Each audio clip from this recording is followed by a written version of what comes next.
Hello students, welcome to Kshitij. So students, आजच्या लेक्चरमध्ये आपण अर्थशास्त्राच्या मूलभूत संकल्पना, विविध अर्थशास्त्रज्ञांची मते आणि त्यांनी दिलेल्या व्याख्या या सर्व गोष्टी आपण एकाच व्हिडिओमध्ये जाणून घेणार आहोत. तर व्हिडिओ शेवटपर्यंत नक्की बघा. सुरुवातीला आपण अर्थशास्त्राचा अर्थ जाणून घेऊ. आता आपणा सर्वांना माहिती आहे की अर्थशास्त्राला इंग्लिशमध्ये इकॉनॉमिक्स म्हणतो. तर हा इकॉनॉमिक्स शब्द एका ग्रीक शब्दापासून आलाय. तो शब्द म्हणजे ओइकॉनॉमिया. ठीक आहे. आता ओइकॉनॉमिया म्हणजे काय? तर त्याचा अर्थ होतो कौटुंबिक व्यवस्थापन. ठीक आहे. तर आपणास सर्वात पहिला माहित झालं की ओ इकॉनॉमी या शब्दापासून कोणत्या शब्दाला इकॉनॉमिक्स. ठीक आहे. आणि इकॉनॉमिक्सलाच आपण मराठीमध्ये म्हणतो अर्थशास्त्र. ठीक आहे. आणि ओ इकॉनॉमीचा अर्थ काय? कौटुंबिक व्यवस्थापन. आता एक अर्थशास्त्रज्ञ बघायचे, त्यांचं नाव आहे पॉल सॅम्युएल. ठीक आहे. तर पॉल सॅम्युएल यांनी अर्थशास्त्राला सामाजिक शास्त्रांची राणी असं म्हटले गेले. ठीक आहे. तर हा एक आपला आयएमपी पॉईंट होतो. याच्यावरती परीक्षेला प्रश्न विचारला जाऊ शकतो की अर्थशास्त्राला सामाजिक शास्त्राची राणी असं कोणी म्हटले गेले. तर त्याचं उत्तर येणार आहे पॉल सॅम्युएल. ठीक आहे. तर अर्थशास्त्राचा हा संबंध मानवाच्या आर्थिक वर्तणुकीच्या अभ्यासाशी आहे असं म्हटलं पण गेलेलं आहे. ठीक आहे. अर्थशास्त्रात मानवाच्या अमर्यादित गरजा आणि मर्यादित साधने यांचा अभ्यास केला जातो. म्हणजे काय? तर याची आपण एक डेफिनेशन अशी सांगू शकतो की अर्थशास्त्र म्हणजे मानवी गरजा अमर्यादित असताना, अमर्यादित म्हणजे काय, ज्या काही आपल्या नीड्स आहेत किंवा ज्या काही गरजा आहेत त्या अनलिमिटेड आहेत, अमर्यादित आहेत. पण ज्याच्यापासून ज्या गरजा पूर्ण होणार आहेत, ती साधने मात्र कशी आहेत? मर्यादित आहेत. ठीक आहे. म्हणजे काय? अर्थशास्त्र म्हणजे मानवी गरजा अमर्यादित असताना उपलब्ध साधने मर्यादित असतात. त्या मर्यादित साधनांचा कार्यक्षम वापर करून गरजाची पूर्तता कशी करावी याचा जे अभ्यास करणारे शास्त्र आहे त्यालाच आपण काय म्हणतो? अर्थशास्त्र म्हणतो. ठीक आहे. ही बेसिक रेग्युलर व्याख्या झाली आपली. आता अर्थशास्त्राची इतिहास पण जरा जाणून घेऊया. ठीक आहे. तर आपल्याला माहिती आहे की कौटिल्य, ज्यांनाच आपण काय म्हणतो चाणक्य. ठीक आहे. यांचं एक पुस्तक आहे. त्या पुस्तकाचं नाव काय? त्या पुस्तकाचं पण नाव आहे अर्थशास्त्र, असं त्यांच्या पुस्तकाचं नाव आहे. ठीक आहे. आता कौटिल्य आपल्या सर्वांना माहिती आहे की चंद्रगुप्त मौर्याचे ॲडवायझर होते. ठीक आहे. त्यांना आपण चाणक्य म्हणतो हे पण आपल्याला माहिती आहे. ठीक आहे. आणि त्यांचं पुस्तक आहे अर्थशास्त्र. ठीक आहे. तर त्यांच्या मते अर्थ म्हणजे संपत्ती आणि शास्त्र म्हणजे काय?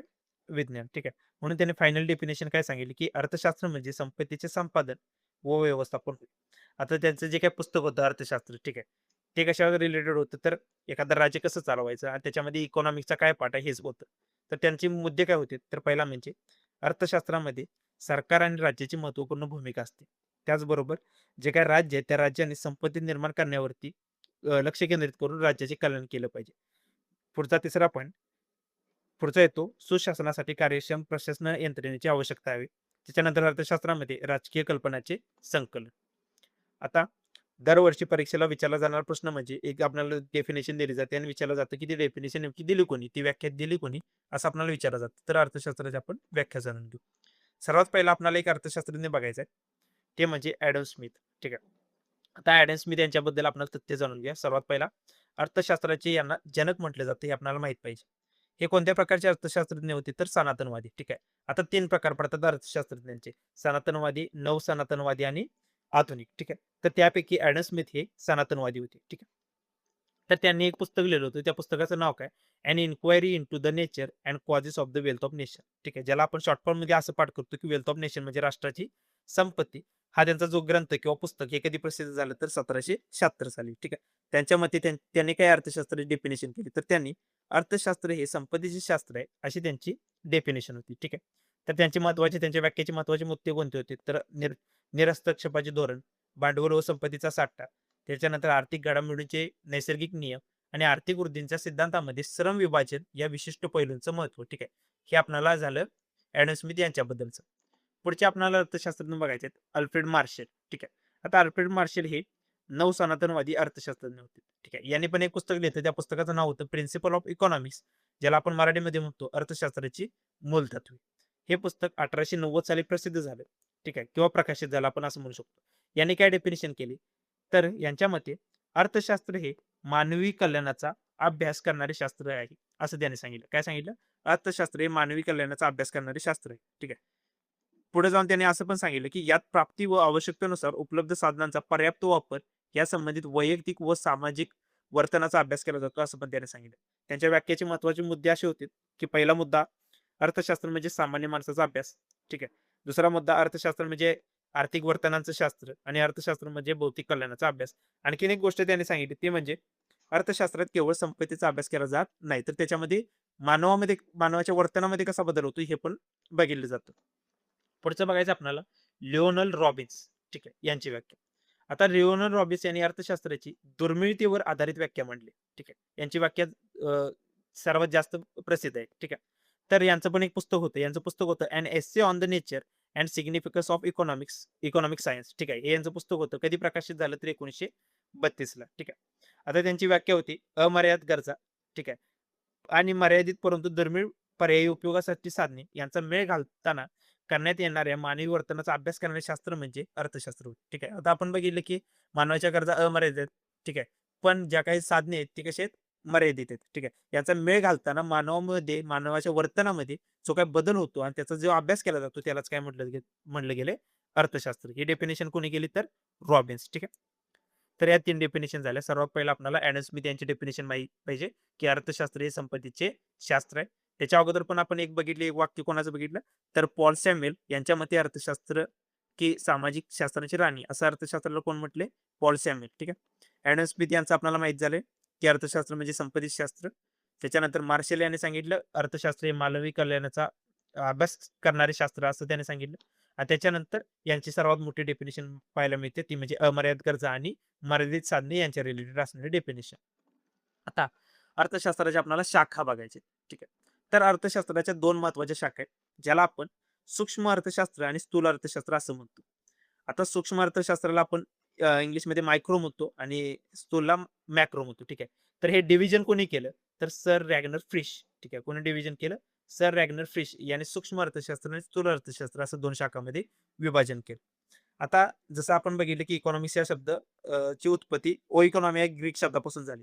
तसं जो मायक्रो शब्द आहे, तो शब्द कुठून आला? तर मायक्रॉस. ठीक आहे. या ग्रीक शब्दापासून आला आणि मॅक्रो हा शब्द मॅक्रॉस या ग्रीक शब्दापासून आला. आता पुढे जाऊन आपल्याला या 2 गोष्टी आहेत किंवा अर्थशास्त्राचे जे विभाग आहेत किंवा शाखा आहेत, सूक्ष्म अर्थशास्त्र आणि स्थूल अर्थशास्त्र, यातलं आपल्याला डेफिनेशन माहीत पाहिजे. आता आपल्या सर्वांना माहिती आहे की सूक्ष्म म्हणजे काय असतं? लहान. म्हणजे ते अ, विज्ञानाला रिलेटेड असू दे, सूक्ष्मजीव म्हणजे लहान. ठीक आहे. त्या टाईपचं सूक्ष्म म्हणजे काय? एकदम लहान. आता सूक्ष्म अर्थशास्त्र हे एकदम कसं आहे? तर वैयक्तिक घटकाचा अभ्यास करतं. ठीक आहे. वैयक्तिक घटकांच्या आर्थिक वर्तनाचा अभ्यास करतो. म्हणजे एकदम ग्राउंड लेव्हल एकदम छोट्या किमतीत. ठीक आहे. याची उदाहरणं काय सांगू शकतो? की आपलं कुटुंबातलं अर्थव्यवस्थापन असू दे किंवा कामगार किंवा फर्म किंवा उद्योग. त्याच्यानंतर आपल्याला स्थूल बघायचं. स्थूल म्हणजे काय? मोठी किंवा एकूण आपण त्याला म्हणतो. ठीक आहे. स्थूल अर्थशास्त्रामध्ये एकूण आर्थिक घटकांचा अभ्यास केला जातो. उदाहरणार्थ प्रमुख घटक काय सांगू शकतो, की एकूण रोजगार किती? ठीक आहे. म्हणजे हे देश पातळीवरती आपण विचार करतो तो कोणता अर्थशास्त्र असणार आहे? स्थूल अर्थशास्त्र आणि वैयक्तिक लेव्हलला आपण जे बघतो ते असणार आहे सूक्ष्म अर्थशास्त्र. तर स्थूल अर्थशास्त्रात काय-काय बघतो? एकूण रोजगार, राष्ट्रीय उत्पादन, त्यानंतर एकूण गुंतवणूक किती झाली, एकूण बचत किती, उपभोग किती, पुरवठा आणि मागणी किती, त्याचबरोबर सामान्य किंमत पातळी. आता ह्या दोन्हीचे पण डेफिनेशन एकाच अर्थशास्त्रज्ञाने दिले. त्यांचं नाव आहे केनेथ बोल्डिंग. ठीक आहे. केनेथ बोल्डिंग यांनी सर्वात पहिला आपण सूक्ष्म अर्थशास्त्राची जी व्याख्या सांगितली ती बघू. विशिष्ट उत्पादन संस्था, विशिष्ट कुटुंब, वैयक्तिक किमती, वेतन, उत्पन्न, वैयक्तिक उद्योग आणि विशिष्ट वस्तूंचा अभ्यास करणारे शास्त्र म्हणजे सूक्ष्म अर्थशास्त्र होय, असं कोणी सांगितलं? केनेथ बोल्डिंग यांनी. त्याने स्थूल अर्थशास्त्राची पण डेफिनेशन केली आहे. ती पण बघून घेऊ. स्थूल अर्थशास्त्राचा संबंध वैयक्तिक प्रमाणाशी नसून एकूण प्रमाणाशी येतो. वैयक्तिक उत्पादनाशी नसून राष्ट्रीय उत्पादनाशी येतो. वैयक्तिक किमतीशी नसून सर्वसाधारण किंमत पातळीशी येतो. ठीक आहे. तसेच वैयक्तिक उत्पादनाशी नसून राष्ट्रीय उत्पादनाशी असतो. ठीक आहे. म्हणजे काय?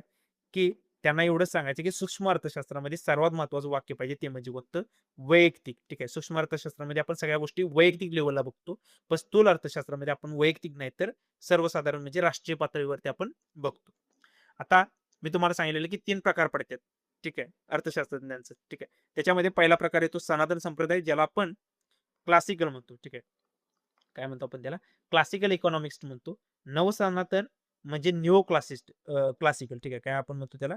निओ क्लासिकल आपण म्हणणार आहे आणि आधुनिक म्हणजे मॉडर्न ठीक आहे. त्याला आपण म्हणणार आहे मॉडर्न इकॉनॉमिस्ट. असे 3 प्रकारचे इकॉनॉमिस्ट पडतात. परीक्षेला प्रश्न विचारला जाऊ शकतो, की सनातन संप्रदायातील कोणते-कोणते शास्त्रज्ञ आहेत. तर त्यांच्यामध्ये सनातनमध्ये किंवा क्लासिकलमध्ये कोण-कोण येतं? तर ॲडम स्मिथ, डेव्हिड रिकार्डो, त्याच्यानंतर जे.एस. मिल, त्यानंतर टी.आर. माल्थस. ठीक आहे. हे सगळे कशामध्ये येतात? सनातन किंवा क्लासिकलमध्ये. त्यानंतर नवसनातन किंवा निओ क्लासिकलमध्ये कोण-कोण येतं? तर अल्फ्रेड मार्शल, त्यानंतर ए.सी. पिगो, त्यानंतर आयर्विन फिशर हे सगळे कशामध्ये येतात? नवसनातनमध्ये. आणि आधुनिक संप्रदायामध्ये कोण येतं? तर जे.एम. केन्स, त्यानंतर लिओनल रॉबिन्स आणि पॉल सॅम्युएल्सन. ठीक आहे. हे सर्व कशामध्ये येतात? आधुनिक किंवा मॉडर्न इकॉनॉमिक्समध्ये येतात. आता पुढचा एक महत्त्वाचा पॉइंट बघायचा आहे. आर्थिक वृद्धी. ठीक आहे. कोणता तो? आर्थिक वृद्धी आणि आर्थिक विकास यांच्यामधला फरक आपल्याला माहीत पाहिजे. ठीक आहे. तर कोणता आर्थिक वृद्धीला आपण इंग्लिशमध्ये म्हणतो इकॉनॉमिक ग्रोथ आणि इकॉनॉमिक डेव्हलपमेंट. म्हणजे ग्रोथ वेगळा आणि डेव्हलपमेंट बघूया. ठीक आहे. तर सर्वात पहिला पॉइंट बघू. आर्थिक वृद्धी म्हणजे देशाच्या वास्तव उत्पन्नात म्हणजे उत्पन्नात वाढ होणारी. ठीक आहे. त्यालाच आपण काय म्हणणार आर्थिक वृद्धी. म्हणजे पैसा किती वाढला. ठीक आहे. किंवा उत्पन्न किती वाढलं. हे कशामध्ये बघितलं जातं वृद्धीमध्ये. ठीक आहे. पण डेव्हलपमेंटमध्ये काय बघतो, तर डेव्हलपमेंटमध्ये आपण या आर्थिक वृद्धीबरोबरच इतर आर्थिक घटकं म्हणजे काय पर्वनशील बदल जे लोकांच्या कल्याणात वाढ करतात. म्हणजे डेव्हलपमेंट. ठीक आहे. म्हणजे उत्पन्न वाढलं, उत्पन्नाबरोबर बाबा किती रोजगार निर्मित झाले, मानवाचं जे काय जीवनमान होतं त्याच्यामध्ये बदल किती झाला, ठीक आहे. विकास किती झाला, तर ह्या सगळ्या गोष्टी आपण आर्थिक विकासामध्ये बघणार आहे. तर ही संकल्पना कशी आहे, आर्थिक वृद्धी ही संकुचित आणि संख्यात्मक आहे, ठीक आहे. पण आर्थिक विकास ही संकल्पना कशी आहे, व्यापक आणि गुणात्मक आहे, ठीक आहे. पुढचा पॉईंट काय येतो, की आर्थिक वृद्धी ही आर्थिक विकासाशिवाय शक्य आहे. म्हणजे विकास नाही झाला तरी वृद्धी तर होऊ शकते, उत्पादन तर वाढू शकतं. पण आर्थिक विकास हा वृद्धीशिवाय शक्य नाही. का? कारण हा पैसा नसला, उत्पन्न जास्त नसलं, तर आपण माणसामध्ये विकास करू शकतो का? पॉवर्टी किंवा गरिबी आपण तेवढी कमी करू शकतो का? नाही. तर त्यासाठी पहिला आपल्याला आर्थिक वृद्धी झाली पाहिजे. मग आपण आर्थिक विकास करू शकतो. पुढचा, आर्थिक वृद्धी ही एकांगी संकल्पना आहे. आर्थिक विकास ही समावेशक संकल्पना आहे. म्हणजे मोठी ब्रॉड लेव्हल आपण बघतो त्याला.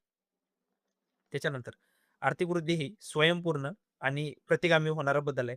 आर्थिक विकास हा सहेतुक आणि पुरोगामी होणारा बदल आहे. आणि खाली एक महत्त्वाचा पॉइंट दिला आपल्याला, आर्थिक वृद्धी ही राष्ट्रीय उत्पन्न असू दे किंवा दरडोई उत्पन्नाद्वारे मोजली जाते. आर्थिक विकास हा कृषी उत्पादकता किती आहे किंवा औद्योगिक उत्पादकता किती आहे, जीवनमानाचा दर्जा कसा आहे, ठीक आहे. या सर्व गोष्टीबद्दल मोजले जाते. ठीक आहे. तर आजच्या याच्यामध्ये आपण पूर्णपणे अर्थशास्त्राच्या मूलभूत संकल्पना बघितल्या.